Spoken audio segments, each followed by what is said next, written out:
Welcome, everyone, to another episode of Creative on Purpose Live. This is a show dedicated to helping solopreneurs optimize their business to fund and fit their ideal lifestyle. I am thrilled to be with my friend David Higdon today. We're going to be talking about some ideas, assertions, questions, and challenges around mindset. But before we jump into that, David, how are you? Please introduce yourself to everyone and let people know who you are, what you're up to these days, and where can people go to find more about you here on Substack. Yeah, let's see. As you said, I'm David. Really, what I'm about, or rather, what I'm doing right now, what I'm up to is mostly just operating as far as mindset goes in the space of trying to help people, and seeing what I can do to help them. The place that I come from with that is for most of my life, about 15 years or so. I was on all sorts of cocktails of psychiatric medications, in and out of therapy, all sorts of diagnoses. And then I was able to put all of that behind me, put my mental illness, as you will, into remission. And a big part of that had to do with mindset, which I think is a pretty, I think the term as it is used colloquially, I see it a little bit differently. But also a big part of that was behavior modification and changing the way that I interact with the world. So that's kind of where I come from with all of the mindset. Right now, I'm also doing some coaching around crypto with another business owner, Brandon Hofer. So if somebody's into crypto, I can go check out Brandon. And then just kind of doing some blogging with my own Substack publication, Master Your Mirror. I put stuff on that occasionally. I do have a YouTube channel with a backlog, and sometimes I put new stuff on that as well. So, best place to find my newest stuff is on Substack, though, for sure. Fantastic.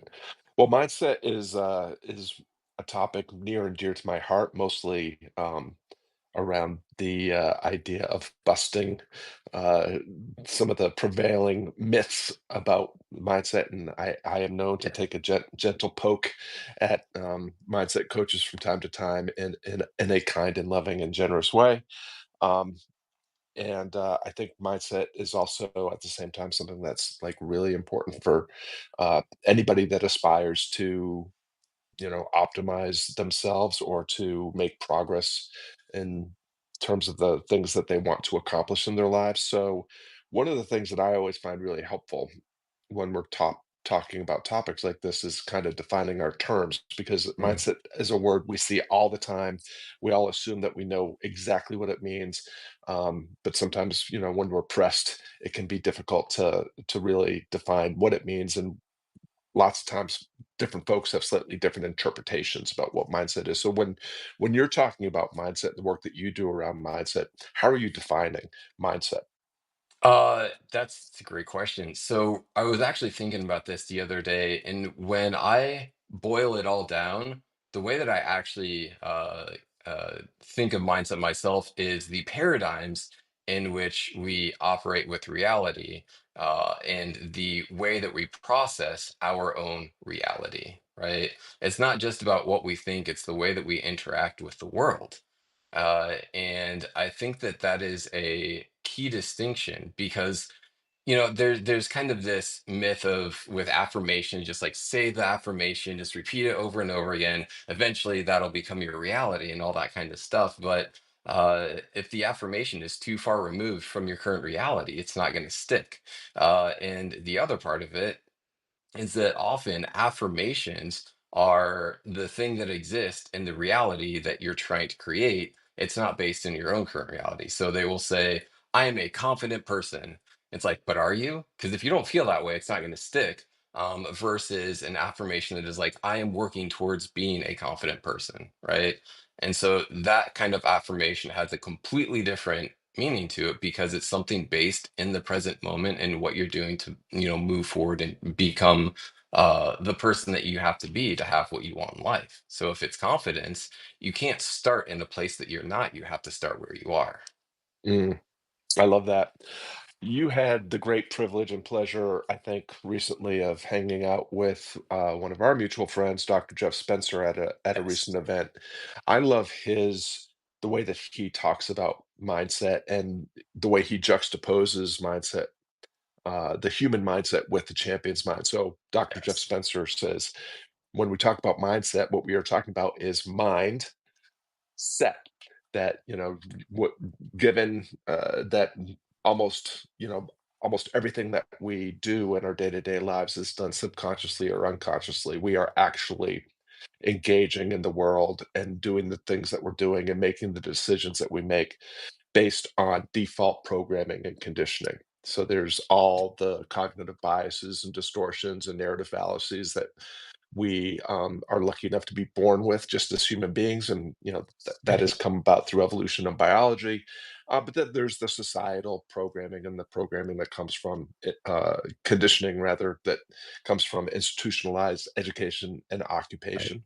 Right. And so I love what you were saying because I very much agree with this assertion that something I've been saying for a long time is mindset follows posture, not the other way around. But we all have been told that if we get our mindset right first, then somehow our posture and the way that we show up in the Yeah. world and the way that we do things is going to miraculously be different. And the whole idea about affirmations is peeves don't make great pets, and I don't advocate turning peeves into pets, but it is one of my pet Yeah. peeves. That if you just look in the mirror, like I used to love that SNL sketch, Stuart Smalley looking in the mirror saying, you're smart, you're intelligent, you're good looking, Yeah. Yeah. Yeah. and Yeah. somehow like you can just convince yourself. So I love that part of it. And, I think one of the things that I'm hearing in what you say that I think we agree on is that, if you want things to be different in your life, whether that's making decisions better or improving business, health, whatever, happiness. Mhm. If you want things to be different, you're going to have to see, be, and do things differently. And that means you're going to Yes. have to actually do things before you become the kind of person that can accomplish the things that you want to accomplish. So, based on your head nods, I think we agree on that point. I would love to hear any, I know from following you on Substack and because of our friendship through the Guardian Academy, I've been aware of some of the things that you've been doing to help people cultivate the mindset that they need to accomplish the things they want to accomplish by changing their behavior. So what are some of the things that people can do if they want to become the kind of person that accomplishes the things that they want to accomplish? So I've got two answers for this. One of them is the long roundabout version, one's the short version. The short version is learn how to look in the mirror of reality and be honest with yourself about what you see. That is the biggest part of it. And myself included with this, and this is still something that I work through. It doesn't matter where you're at in life, what level of success. The thing that you will face over and over again with yourself is when you're actually lying to yourself and when you're being honest. And so the longer version of this is I remember distinctly when I first had this realization, this breakthrough. It was when I was still living in New Jersey. And every now and then, every time that I was driving home from the studio that I would rehearse with my band at, there was this little stretch of highway that would, when I hit the top of it, I would be able to see the entire New York City skyline. And it was just like, it's one of those things that it hits you a little bit different and you see like just a bigger picture than you normally would. And I remember one night I was looking at it and I was just like, I was thinking to myself, why am I like this? Why do I do the things that I do? And then I started thinking of how that limits my ability to actually live life because I was sitting there in like the thick of my own stink, if you will, and I had this realization. It's like, well, why can't I just be different? right? And that was like the one, like that was the probably the single most pivotal moment. And I started looking at all of the things, and I was like, well, I feel like I'm awful for this, and I'm awful for that, and I'm awful for this, and this is the reason why I'm not great. And it's like, well, why can't I just change that? Why can't I be different? And it came from a couple of things. It came from one, being honest with myself about the real things in my life, the real behaviors that I exhibited. There, it's like these are not great things for me to do if I want to be a a really good human. And being honest with myself and just acknowledging those things. So, and what I noticed is that the greater the frequency that I'm Mm, able to identify what those things are, that if I were to just remove them, right, then it would have a great positive impact in my life, right? So often people try to do more, more, more, more, more, and more. It's like, man, if you just cut the shit, then I'll create a separate acronym for that in the future. I think it's deserving. But yeah, if you do that, then you're familiar with the whole concept, raise the floor, right? You just get rid of the stuff that's hindering you, get your foot off the brake. You don't even really have to do a whole lot of extra stuff to become the person that you want to be. You just remove the things that you don't want to be, and then everything else falls into place. mm, yeah. Well, I love the reflection and the anecdote. Um, One of the so just real quick before we continue on, I just want to say hi to Yeah. Kate and Jessica and Molly and Penny and Alfred. Great to have you all here. If you have any questions or if you want to share anything around, your assertions about around mindset or questions that you have or challenges, just drop them in the chat here. We'd love to, take address real concerns, real questions by real people that happen to be here tuning in. Um, I love the the way that you brought in colliding with reality. Like we have to. I've been doing a little poking around. I came across this cognitive bias. I think it's called fundamental attribution Mm, error. And my understanding of this is that um, we hold other people to account far more rigidly and rigorously than we hold ourselves to account. So, yes. we extend the benefit of the doubt to ourselves, and we are far less prone to do that to other people. And the other piece that you brought in that I think it helps with this is that you have to bring your conscious awareness into what's going on. Again, like I don't know what the actual number is, but it's like 98 or 99% of your daily Mm, activity mm, is just repeating the same patterns that you did yesterday and the day before and the right. day before and the day before. And so one of the frameworks that I've used to help people bring their conscious awareness to their activities, their situation and circumstances, so that they have the opportunity to become the kind of person that can do things differently and get different results is it's tied to the three disciplines of Stoic philosophy, Mm, the discipline of perception, the discipline of action, and the discipline of will. And the discipline of perception is like how do you see things, right? Like mhm, one of my Scottisms is choose your story, choose your future, because mhm. everything Yeah. is a story. We tell our stories about ourselves. We tell our stories about other people. We tell ourselves stories about our situation. And if you want that story to change, you're going to have to literally change your mind, which is actually um, very, very simple. It's not easy because of our Yeah. default programming and conditioning. But if we can notice when we are repeating behaviors that impede our happiness or progress, then the next step is to, uh, through the discipline of perception, is you have to articulate what's going on with as objectively as possible.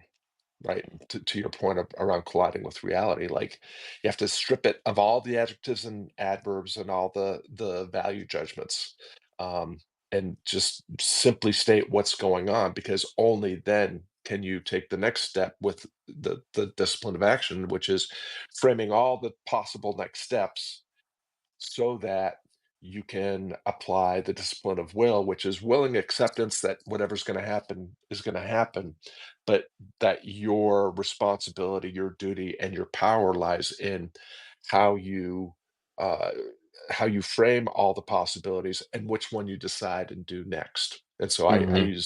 I use the framework of notice, name, navigate. Notice what's going Hmm. on as objectively as possible. Name it as plainly as possible. Define your choices, and then navigate by doing the next right thing. To quote my favorite Disney character from Frozen or Frozen Two. Um, so I'm hearing a lot of that kind of thing reflected in what you're sharing as well. Is like Right.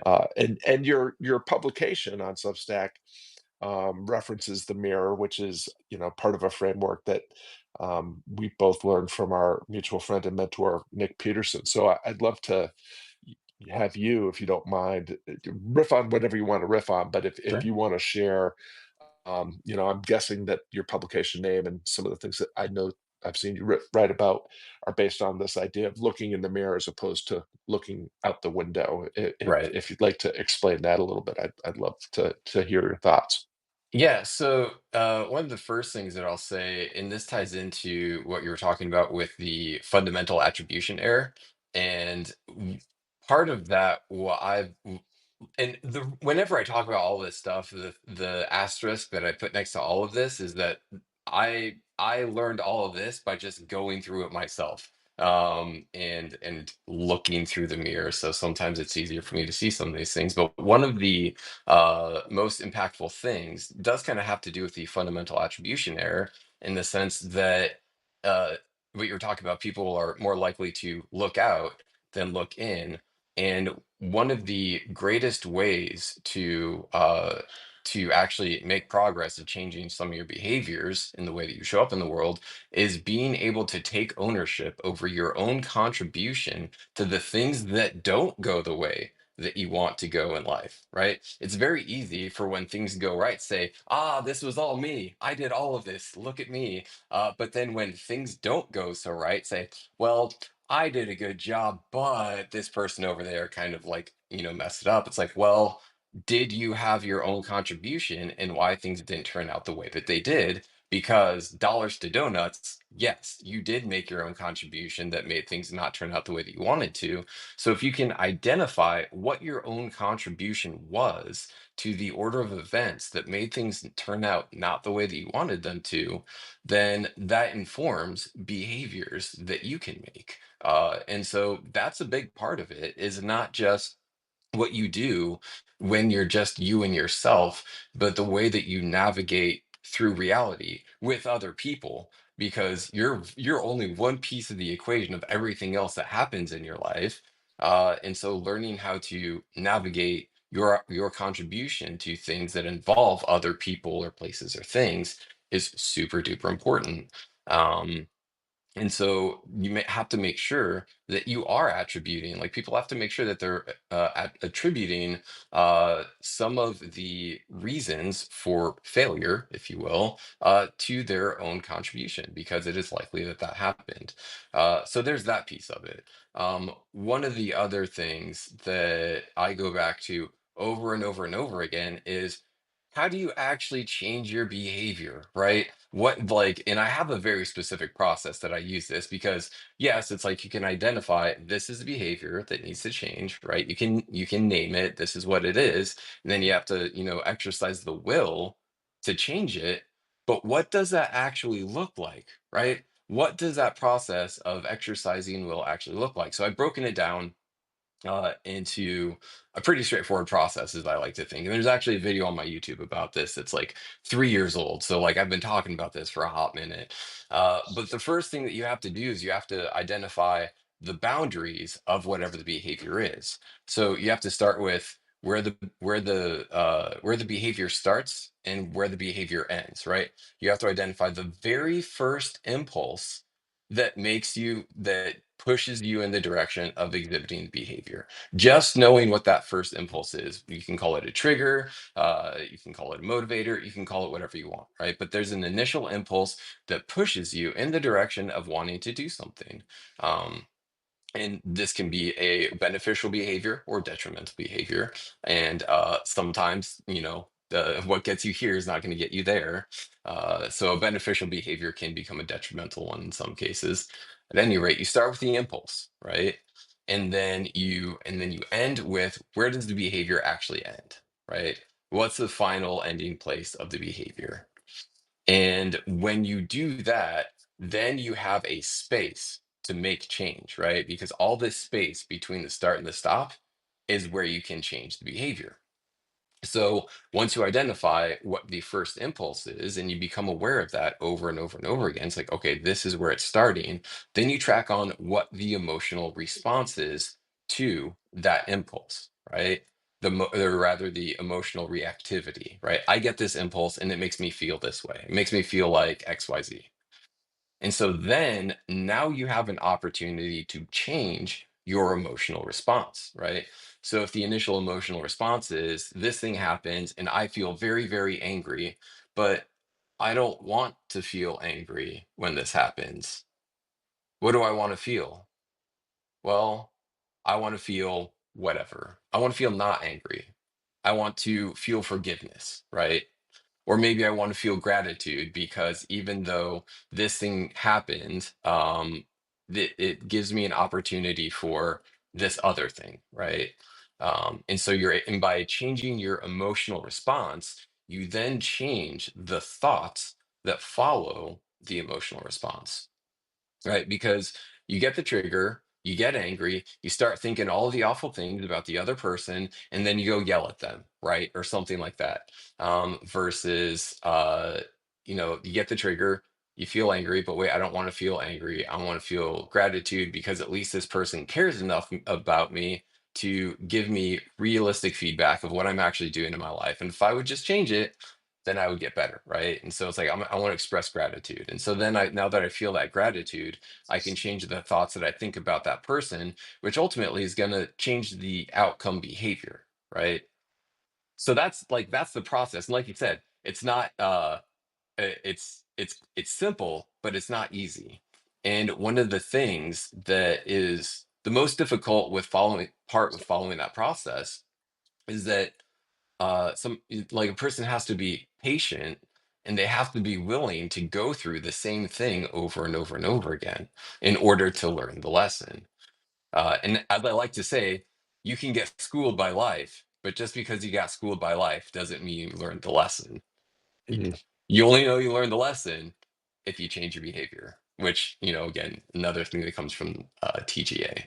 But that's the process that I've put together, and I use it for myself. And, it's kind of like every moment that you can just collect a data point about your own triggers, your own emotional responses, and just put that in a little database of like, when this happens, I feel this way. When this happens, I feel that way. When that thing happens, I feel this way. And you just stack those up, and eventually something's going to come to you. You just leave it as an open loop. Something's going to come to you and be like, oh, dang, that's why I'm doing this thing. Right. It's like, well, I don't want to do that thing anymore. And I respond this way with emotion. Let me respond another way. And then the whole chain of events changes. You do that often enough, your life is going to change. Like it becomes inevitable. Mhm.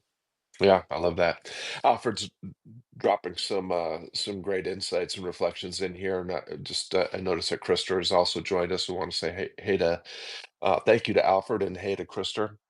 Um, I love that you wove in this insight that s- oftentimes,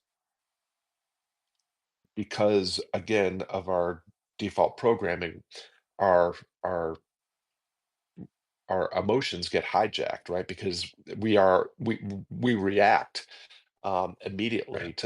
to something way before our prefrontal cortex can get in and start to make sense of things.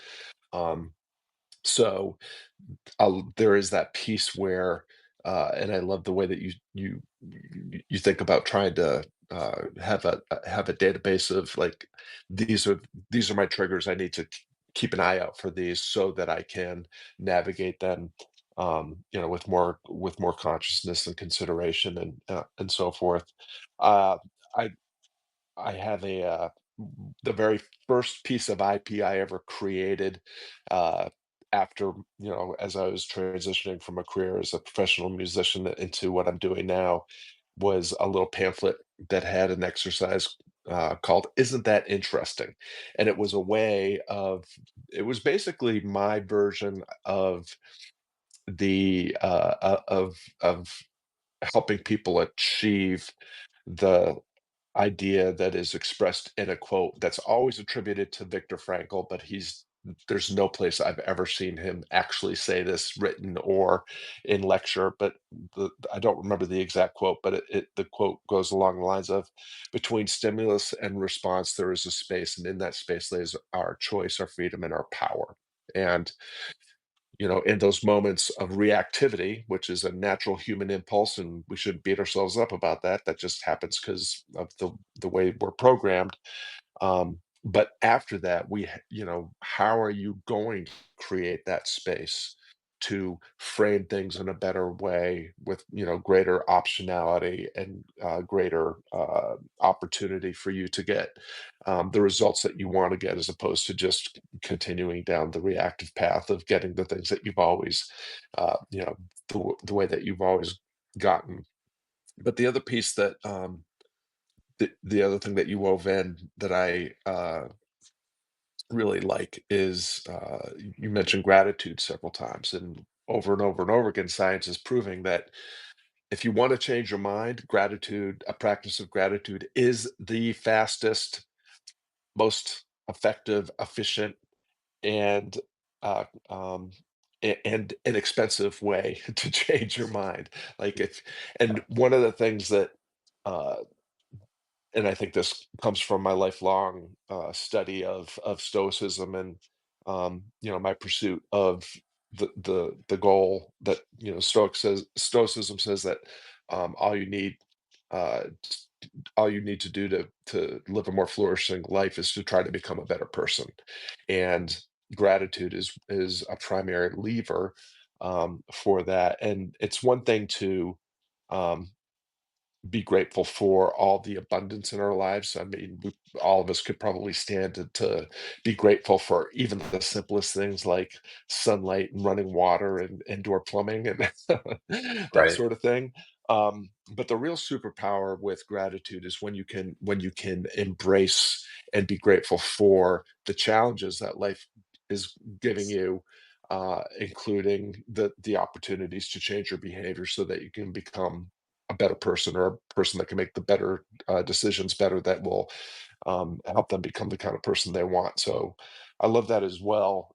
There, there's a conversation that we've been having in the Solopreneur Success Circle that I feel like, uh, we've we've been talking close to, but I'm going to go ahead and try to get your insights on this, because when we are talking about all of, these things around mindset and becoming better people and leveraging, the better angels of our nature, like gratitude, is this idea around empathy. And Mhm. the conversation that we've been having and some of the things that you've talked about have made me think about this is, generally anybody that's going to be, that we collide with in the Guardian Academy world, or that is, someone that follows my work, and probably someone that follows your work, would consider themselves to know what empathy is and to be a good practitioner of empathy. Um, One of the things that I heard in the story that you were telling about your experience, driving back and forth from Jersey to the city, um, you know, we say we think that we're really great practitioners and understanders of empathy, but then if someone is able to was able to actually hear the conversation that we're having with ourselves about ourselves, they would recognize almost no empathy in that conversation. And so, one of the assertions that I have that we've been talking about in the community is, um, if you are unable to practice empathy on yourself, can you actually fully practice it toward other people? And so, the idea of you have to practice empathy from the inside out Hmm. if you're going to actually practice it with and for other people. The other piece about empathy, and another assertion of mine is the effort of empathy, the purpose of that effort is to inform and inspire the action of compassion, right? So it's one Right. thing to see, hear, and understand your situation or someone else's situation and your feelings or someone else's feelings. It's another to try to help yourself or another person um, have a better lived experience or navigate their way closer to the things that they actually want to be accomplishing, feeling, etc. So I just wonder if around this, your thoughts and your processes around mindset, if empathy ties into any of that as well. Yeah, it's a good question. Yeah, so this is one of those one of the tricky things for me because there is certain I and the words that I use aren't necessarily empathy, but it kind of accomplishes the same task. The words that I use are giving grace. Mm, Um because that it does also tie into what you're talking about with compassion. It's like you're giving not just you the whole purpose is you're giving grace. You're getting like the benefit of the doubt. And when we look at some of the things that the ways that we behave as people, a good portion of it, until you get to a certain level of self-awareness and accountability and discipline, a solid portion of it does come from social conditioning that happens over a long, long period of time, right? So it's like, oh, I'm this way, and it's because XYZ, and it's very easy to get down on yourself and be like, I'm an awful human being because I do this awful thing, uh which it's not necessarily the case, because like if the thing that you think is so awful that you do is a result of some of your own social conditioning, which while you may have put yourself in situations that nurtured the conditioning, you still have the choice to do something else, right? And so it's very much giving yourself grace and forgiveness, because like me, I'm almost ruthless to this about this, and I don't necessarily recommend anybody be as ruthless to themselves as I am to myself. But taking I don't like the words extreme ownership, but I would say extreme accountability for the choices that I made to put myself in situations that allowed for conditioning for certain behaviors, right? So I do have like it's like I that goes back to taking ownership of your own contribution to what led you to being where you're at. So what I often find myself doing is I view myself in different lights in those moments. I view myself as who I am now. I view myself like the person that wants to remediate uh, whatever behaviors are hindering my progress. I view myself in the perspective of the person that blindly exhibited those behaviors with any acknowledgement that they exist or how they may be detrimental. And then the person that was in the state that allowed for the nurturing of those conditions, or that nurtured that conditioning, and I give grace to those versions of myself, right? Because those are people that I am not anymore, right? It's like, mm. okay, yes, younger David, you made this choice and you did this, but I'm going to give you grace because you didn't really know any better, right? And you were doing what you thought was best to get whatever it is, right? You made compromises on some of your own values for the sake of fitting in with other people because you valued social inclusion. Did that have fallouts? Yes. But you didn't know any better, right? And so a part of this comes from viewing myself not just in the current present, but the other versions of me, and giving those people grace, right? And when I'm able to give other versions of myself grace that are a little bit different than me, then I'm also able to give those other people grace that aren't me, right? Which is everybody else in the world. And what I find also is when um, it's a cyclic thing that the more I'm able to give grace to other people, the more I'm able to give grace to myself. And the more I'm able to give grace to myself, the more I'm able to give grace to other people. It's like, we know not what we do and how it impacts the world around us until we do, right? And so it's like and then it's the ignorance is bliss versus willful ignorance, right? If you're ignorant to it, you can't be too down on yourself. It's only when you know that you're doing something and you choose willful ignorance when it's like, okay, there's a reason to be a little bit hard on yourself because you know better, but you're just not doing it, right? So I think that's another important piece of the puzzle, because there are some times when tough love is the love that is necessary, right? Mhm.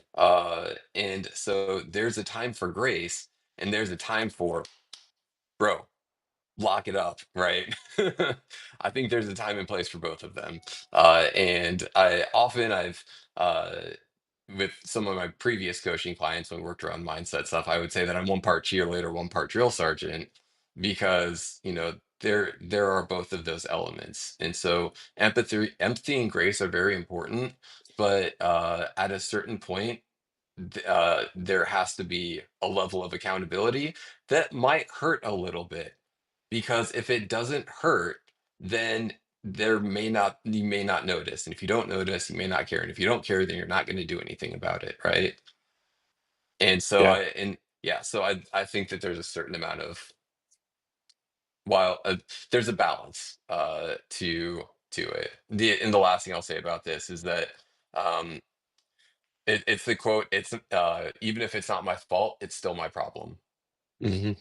right? Yeah. And you can give people other grace and even if you look and you're like, I didn't really have any contribution to this, but it is my problem to deal with. And so I have to deal with it effectively. And sometimes what that is giving other people grace for knowing not what they do. Yeah. Reminds me of Marcus Aurelius's summary of some of the things that he learned from Epictetus. It's not things that upset us; it's our judgment of things that Hmm. upset us, and that responsibility piece is it's the third of the three fundamental principles that I try to live by, which are receptivity, restraint, and responsibility. Like if you take responsibility for what is yours, um, and have restraint about taking responsibility for anything that is not yours, your life will have what the Stoics would have said, a smoother flow. And um, it ties back to things I was saying earlier around, you're responsible for how you see things and what you decide to do next. That's up to you. What Right. the way other people behave or the outcomes that you get, that's not your responsibility. That is, destiny unfolding the way destiny Hmm. will unfold.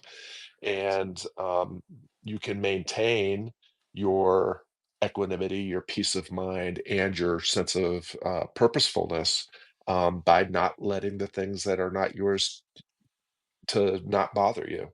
Hmm. I love the mention of grace. I think that's another powerful practice.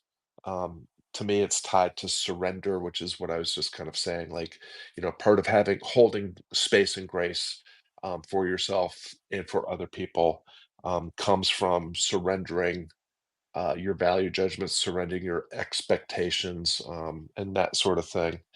Um, as we're wrapping up, because I've got a call with the community coming up, but there is something that I just want to mention because it came up recently in our mutual friend Joseph Robertson's work, where he's been talking about the Karpman's triangle, Mhm, drama mhm, triangle, and right. there's a lot of that in this conversation that we're having that um, and the essential, the punchline around Cartman's triangle is that we have in any drama situation, which can include um,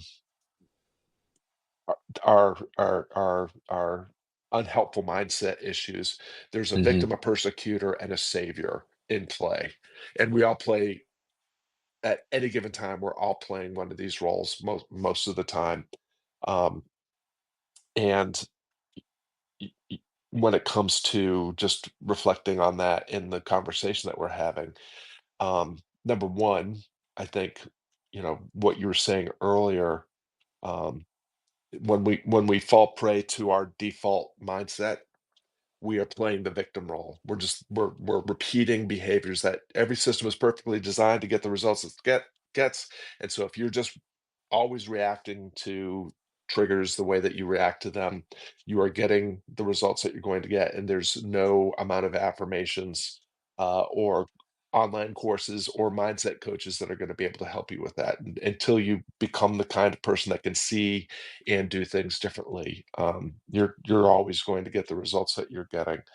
Um, the so obviously, if we can take if we can uh, try to not allow ourselves to fall into that victim mindset, we actually put everybody else out of business. Like there is no right. persecutor, and there's no need for a savior. Um, the other piece that's interesting to me around all this is that and you mentioned accountability, which is something we've been talking quite a bit in the community because uh just like I sometimes make fun of mindset coaches because it's impossible for any mindset coach to change your mind for you. It's impossible for any accountability coach to hold you accountable because Mhm, your mind and its setness and your responsibility and accountability to yourself are yours. Um, the idea that you can abdicate accountability and someone else can do that for you is in some ways I think just completely ridiculous. It's a great way. It's yeah. a great business model. Yes. If you're accountability coach and that means that the person never holds themselves accountable, that means you have a job for for as long as they're willing to continue to pay. Um, but that it really all comes down to um, that third principle of mine, which is the responsibility piece. Like, can you hold yourself responsible? Can you take responsibility for the things that are yours? And can you stop taking responsibility for the things that are not yours to be responsible for? And in some ways, that's another kind of heuristic about mindset that can be helpful for folks that are looking to improve mindset. The last thing that I want to say, and then I'm going to let you wrap it up, is you talked about the cyclical nature of things, and it made me immediately think about the beginning of our conversation, which is my assertion is that posture informs mindset, not the other way around. And by posture, I mean your attitude and actions, right? The way that you show up in the world is going to um, help design and engineer the mindset that you have, which will inform your actions and your attitude going forward. But if you are bring your conscious awareness in and actively pursue doing things, seeing and doing things differently so that your mindset improves, that improved mindset will help inspire the next you know your attitude and actions into the next moment. And it is, as you were saying earlier, there is this virtuous cycle where improvement of your attitudes and actions will help improve your mindset, which will help improve your attitudes and actions, which will help improve your so it, it's Right. it is a way that you can um, these things, not even though one may come before the other, they definitely both inform, inspire, and influence each other very much. Any final insights or reflections that you want to share before we wrap up? And I'll make sure that we have a link to your Substack, and if you want to drop, if there's still access to that Google Doc from your workshop or anything like that that you want to drop in, feel free to drop that in for the folks that are tuning in. Yeah, I will. I'm absolutely up for getting a link to all of that stuff. I have to figure out the best way to put all of that stuff together, but I'll create a nice little package of it for your community. I'll have to figure out exactly where to put that. Um, but as far as final thoughts go, I kind of want to touch on the whole victim mentality thing and with the drama triangle, but that was the first thing that I had to handle.